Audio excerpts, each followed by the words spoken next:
السلام علیکم ورحمۃ اللہ وبرکاتہ۔ دوستو، آج پاکستان میں سورج گرہن لگ رہا ہے اور میں چاہتا ہوں کہ آپ اس کی ٹائمنگ بھی سن لیں اور اس میں کیا کیا کچھ کیا جا سکتا ہے وہ بھی آپ سن لیں اور اس کے اثرات کیا ہوتے ہیں۔ دوستو، سب سے پہلے ٹائمنگ سن لیں۔ پاکستانی وقت کے مطابق سورج گرہن پاکستان میں 1:58 سے سٹارٹ ہو رہا ہے اور 4 بجے یہ اپنے نقطہ عروج تک پہنچے گا اور پھر 6:02 پر یہ پاکستان میں ختم ہو جائے گا۔ یہ سورج گرہن دوستو پاکستان میں دوسرا سورج گرہن ہے 2022 کا، اور اس سورج گرہن کے اثرات کیا ہیں اور اس میں آپ کیا کیا کچھ کر سکتے ہیں۔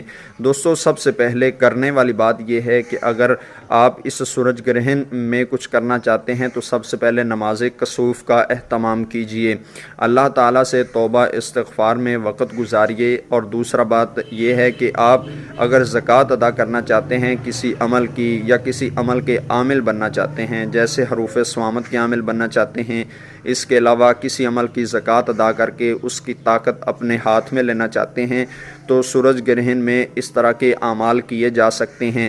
اگر آپ نے یہ اعمال ڈھونڈنے ہیں تو میرے یوٹیوب چینل کنز الوظائف کو سرچ کریں، وہاں سے یہ اعمال آپ ڈھونڈ سکتے ہیں کہ حروف صوامت کی زکوٰۃ سورج گرہن میں اور چاند گرہن میں کیسے دی جا سکتی ہے۔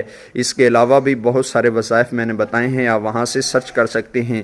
اور رہی بات کہ اس کے اثرات کیا ہوتے ہیں، دوستو سورج گرہن اور چاند گرہن یہ اللہ تعالیٰ کی نشانیاں ہوتی ہیں۔